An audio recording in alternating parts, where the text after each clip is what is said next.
नूतन गृह प्रवेश को लेकर के बहुत सारे प्रश्न जो आप सबके मन में उठते हैं, आज उन्हीं का उत्तर मैं यहाँ पर आपको देने वाला हूँ। शास्त्रीय आधार उसका रहेगा।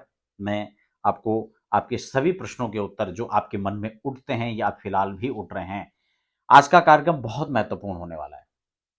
बहुत सारे प्रश्न यहाँ पर आए हुए हैं और मैं उसी को प्रत्येक के प्रश्न को आपके समक्ष रखूँगा शास्त्रीय प्रमाण के साथ में।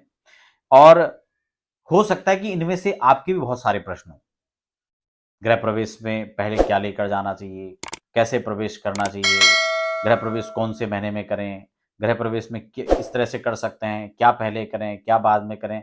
ऐसे बहुत सारे प्रश्न हैं, मैं इनको पढ़ता रहता हूँ और साथ-साथ में आपको बताता रहता हूँ। आज के कार्यक्रम देखने से बहुत सारी आपको जानकारियाँ मिलेंगी। इसमें लिखा हुआ है कि गृह प्रवेश से पहले नए घर पर पुराना सामान लेकर जा सकते हैं। ये किसी का प्रश्न है। मैं सबके नाम तो यहाँ पर नहीं लूँगा। तो ये पहला प्रश्न है। तो ये मैंने पहले भी बताया कि जब आप नया घर बना रहे हैं, तो गृह प्रवेश के बाद ही अपनी पुरानी सामग्रियों को लेकर वहाँ जाना चाहिए। नए सामान को आप पहले लेकर जा सकते हैं, अगर आप ले जाना चाहते हैं तो। जो नई सामग्री है उसको आप वहाँ रख सकते हैं। या जो नया कुछ भी आपने बनाया है, उसमें भी अगर आप कुछ लेकर पहले जाना चाहते हैं, तो उसमें आप खाद्यान्न सामग्री, जो किचन में प्रयोग होने वाली है, या मंदिर में प्रयोग होने वाली जो सामग्री है, उसको सर्वप्रथम लेकर जाएँ। ठीक है ना? तो ये आपके प्रश्न का उत्तर था। दूसरा है कि क्या गृह प्रवेश के बाद इंटीरियर डिज़ाइन काम कर सकते हैं? बहुत अच्छा प्रश्न है। ये प्रश्न तो मुझे लगता है कि अक्सर बहुत सारे लोगों का होता है। देखिए, गृह प्रवेश का इंटीरियर वर्क से कोई मतलब नहीं है। कई बार होता है कि शुभ मुहूर्त, अच्छा मुहूर्त पड़ रहा है, अच्छा महीना पड़ रहा है, अच्छी सारी स्थितियाँ उस समय हैं, तो आप उस मुहूर्त को छोड़ देते हैं। क्यों? क्योंकि आपको लगता है कि हमारा काम पूरा नहीं हुआ, और जब काम पूरा नहीं हुआ तो हम गृह प्रवेश कैसे करें? क्योंकि अधूरे काम में तो गृह प्रवेश नहीं होता है। तो इसीलिए मैंने इसके लिए, हालाँकि पिछले कार्यक्रम में भी चर्चा किया था कि अधूरा काम किसको कहेंगे? जो कंस्ट्रक्शन का मोटा काम है, वह अधूरा काम में आएगा। आपकी टाइल नहीं लगी है, आपका पेंट नहीं हुआ। पेंट में भी यहाँ पर ये भी देखा जा सकता है कि बहुत सारे लोग अलग-अलग कलर करते हैं दीवालों पर, अलग-अलग जो है डिज़ाइन बना रहे हैं। लेकिन उससे पहले आपका जो पेंट पुट्टी होता है, उसके बाद फिर एक बार व्हाइट वॉश सारा कर देते हैं, उसके बाद फिर ये अलग-अलग कलर होता है। अगर यहाँ तक आपका व्हाइट वॉश एक बार कंप्लीट हो चुका है, तो आपका पेंट इसको माना जाएगा। उसके बाद फिर आपको इंटीरियर में क्या-क्या आपको डिज़ाइन क्या-क्या अलग उसमें करवाना है, वो आप बाद में करवा सकते हैं। उसका इससे कोई मतलब नहीं है, कोई दोष नहीं है। तो ये इसमें इन्होंने इंटीरियर डिज़ाइन का प्रश्न रखा है। ये प्रश्न बहुत सारे लोगों का हो सकता है, आपके साथ भी ऐसा हो। तो इसको आप आराम से कर सकते हैं, कोई दिक्कत नहीं है, क्योंकि ये अधूरे काम में नहीं आएगा।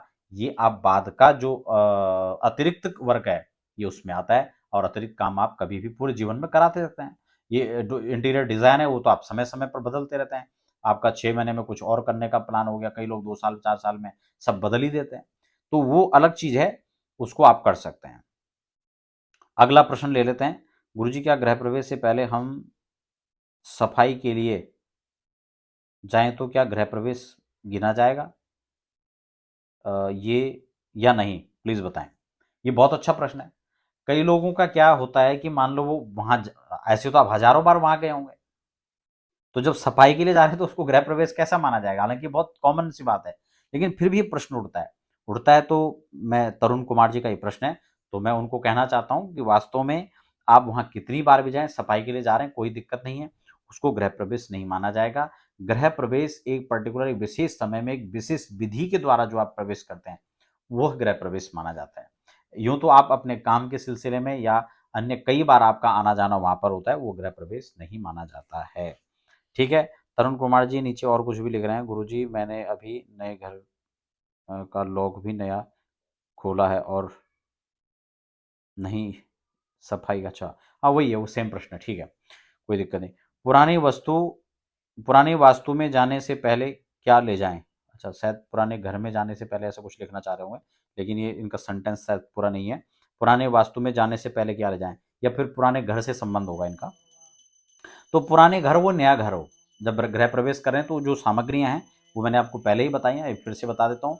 मूलतः आपको सबसे पहले गणेश, अंबिका, इनकी मूर्ति भगवान लक्ष्मी नारायण या शालिग्राम के रूप में, या फिर भगवती जगदम्बा के रूप में, किसी ग्रंथ के रूप में, श्रीयंत्र को, ये कुछ मुख्य चीज़ें हैं जो धन धान्य से भरी हुई कोई आपके पास कोई पात्र हो, पीतल की थाली हो, कांसे की थाली, उसमें आप कुछ नहीं कुछ चावल भर लीजिए, पुष्प भर लीजिए, और इन सब चीज़ों के साथ में आपको गृह प्रवेश करना चाहिए। आप तुलसी का पौधा हो, गमला हो, नहीं तो पत्र आप उसमें रखें, हल्दी की गांठ रखें। ये कुछ खास-खास सामग्री हैं जिनको लेकर आपको पहले प्रवेश करना चाहिए, चाहे वो पुराना घर हो, चाहे नया घर हो, ठीक है ना? और यहाँ पर ये भी रहता है कि कौन से पैर से प्रवेश करें पहले।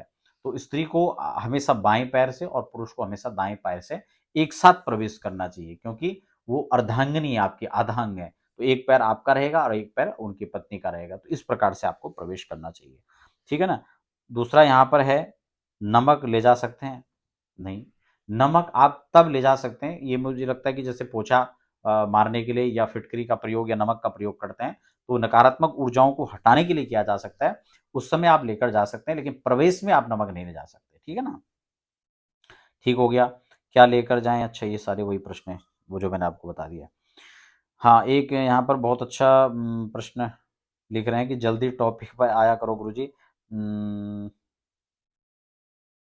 टाइम पास नहीं करो। अब देखो, ये बहुत अच्छा है, अब वो अपनी भावनाओं को व्यक्त कर रहे हैं, तो मैं इसका बहुत स्पेशल उत्तर नहीं दे पा रहा हूँ, लेकिन हाँ ठीक है, आपकी बात का सम्मान है। अब जो बात हम कह रहे हैं उसको अपने स्तर से ही कह सकते हैं, अपनी वाणी में ही कह सकते हैं। आप क्या चाहते हैं आपके मुताबिक शायद बड़ा मुश्किल हो जाएगा, लेकिन फिर भी सार्वजनिक रूप से सबके प्रश्न का और सबके मुताबिक हमारी चर्चा हो, ये हमारा प्रयास रहता है। आपका भी सम्मान है, स्वागत है। ठीक है। दूसरा प्रश्न यहाँ पर देखते हैं, गृह प्रवेश से पहले पुराना और नया सामान सब शिफ्ट कर सकते हैं क्या? तो इस बात का मैं पहले भी उत्तर दे चुका हूँ। पुराना और नया सामान तो आप शिफ्ट कर ही सकते हैं। पुराने सामान को आपको पहले ले जाने की आवश्यकता नहीं है, वो सही भी नहीं है। अगला प्रश्न ले लेते हैं, सर जी प्रेगनेंसी में क्या गृह प्रवेश पूजा कर सकते हैं? ये भी बहुत अच्छा प्रश्न है। बहुत सारे लोगों का ये प्रश्न शायद मेरे हिसाब से रहता होगा, क्योंकि अक्सर कई बार ये प्रश्न हमारे तक आते भी हैं। आज कमेंट में मैं देख रहा हूँ, और बहुत पुराना ये कमेंट्स हैं, कई बार इन समय के अभाव में या व्यवस्थाओं के अभाव में हम इन सारी बातों को नहीं कह सकते हैं। यहाँ पर लिखा है कि सर जी प्रेगनेंसी में गृह प्रवेश कर सकते हैं क्या? पूजा कर सकते हैं। देखिए, पूजा केवल गृह प्रवेश की बात नहीं है। जो भी आप पूजा करते हैं वो प्रेगनेंसी में कर सकते हैं, नहीं कर सकते, ये प्रश्न आप ऐसे भी कर सकते हैं। क्योंकि अगर आप जो है 2 महीने, 3 महीने तक, 4 महीने तक अगर प्रेगनेंसी है, तो उसमें आप कोई भी पूजा पाठ कर सकते हैं। खासकर 6 महीने के बाद कोई भी पूजा पाठ आपको नहीं करनी होती है, तो उसके बाद आप ना करें। गृह प्रवेश में भी सेम यही चीज़ हो सकता है कि 6-7 महीने के बाद अगर है, तो आप गृह प्रवेश पूजा शायद यहाँ पर उसको, जब पूजा में नहीं बैठना है तो इस तरह से पूजा नहीं कर सकते हैं, ठीक है ना? ठीक है, लेकिन ये भी नहीं है कि गृह प्रवेश ही ना करें। गृह प्रवेश वो कर सकते हैं अगर अच्छा मुहूर्त है, लेकिन प्रवेश के बाद जो पूजाएँ हैं, उसमें आप उसको अवॉइड भी कर सकते हैं पूजा में, या पीछे बैठ सकते हैं। वहाँ पर प्रधानता से आप अपने हस्बैंड को, बच्चों को आप वहाँ पे रख सकते हैं, ठीक है ना? अपने परिवार के माता-पिता हैं श्रेष्ठ, उनको रख सकते हैं, या माता-पिता के द्वारा ही आप गृह प्रवेश कर सकते हैं वहाँ पे, ऐसी स्थिति में। सबसे पहले रसोई का सामान ले जाना चाहिए, बेलन, चकला या सब? हाँ, बहुत अच्छा ये प्रश्न है, हो सकता है ये इन्होंने पहले कार्यक्रम में सुना हो या कहीं से सुना हो। तो सबसे पहले रसोई का सामान ले जाना चाहिए, चकला, बेलन ले जाना चाहिए, सब ले जाना चाहिए, प्रश्न है। तो ये रसोई का सामान है, उसमें अन्न-धन अगर पहले लेके जाएँ तो ज़्यादा अच्छा है। बाकी चकला, बेलन भी उसमें ले जा सकते हैं, उसमें कोई दिक्कत नहीं है। चकला, बेलन सबसे पहले ले जाना चाहिए, या सब? तो ऐसे में पहले अन्य सामान को ले जाओ, फिर चकला, बेलन ले जाओ, तो ऐसा मेरे हिसाब से सही रहेगा, ठीक है ना? गुरुजी, अभी घर बन रहा है, जनवरी में पूजा का मुहूर्त है, बट हमको घर पे रखकर, अच्छा, घर पर रहकर पढ़ाई करनी है, इसलिए पूछा है कि हाँ ठीक है, इसमें आप वहाँ पर काम के लिए जा रहे हैं और वहाँ पढ़ाई कर रहे हैं, तो कोई दिक्कत नहीं, आप कर सकते हैं। कोई भी काम आप जब काम चल रहा है वहाँ पर जा रहे हैं, वहाँ पर आप रह सकते हैं, कर सकते हैं, कोई दिक्कत उसका नहीं है।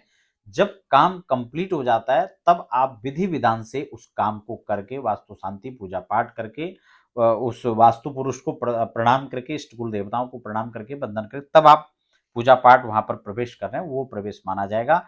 अन्य उससे पहले क्या हुआ है, वो मैटर नहीं करता है, क्योंकि वहाँ पे तो बहुत सारी चीज़ें इससे पहले जो नहीं होनी चाहिए, वो भी हो सकता हुई होंगी। लेबर, मिस्त्री, ठेकेदार कौन किस प्रकार से क्या काम वहाँ पे हो रहा है, क्या कर रहा है, वो मैटर नहीं करता है। आप वहाँ पे किस तरह से उसका शुद्धिकरण करके और विधि के साथ प्रवेश कर रहे हैं, वो यहाँ पर महत्वपूर्ण है।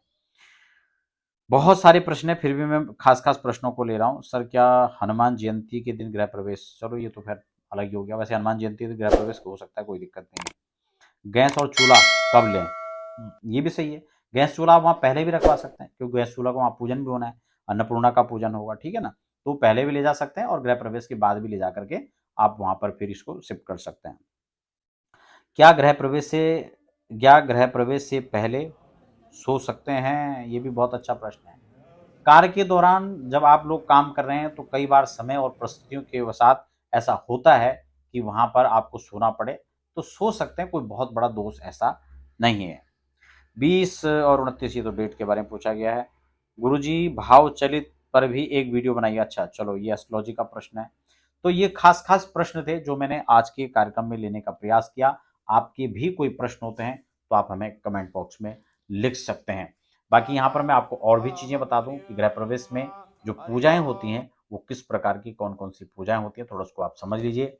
गृह प्रवेश में सबसे पहले वास्तु शांति पूजा प्रमुख है, क्योंकि जो पूरा भवन स्ट्रक्चर बना हुआ है उसके जो अधिष्ठात्री देव हैं वो वास्तु होते हैं, इसलिए वास्तु पूजन वास्तु शांति बहुत आवश्यक है नए घर में।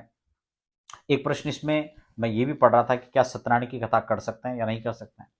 तो सत्यनारायण भगवान की कथा कर सकते हैं, उसमें कोई दिक्कत नहीं है।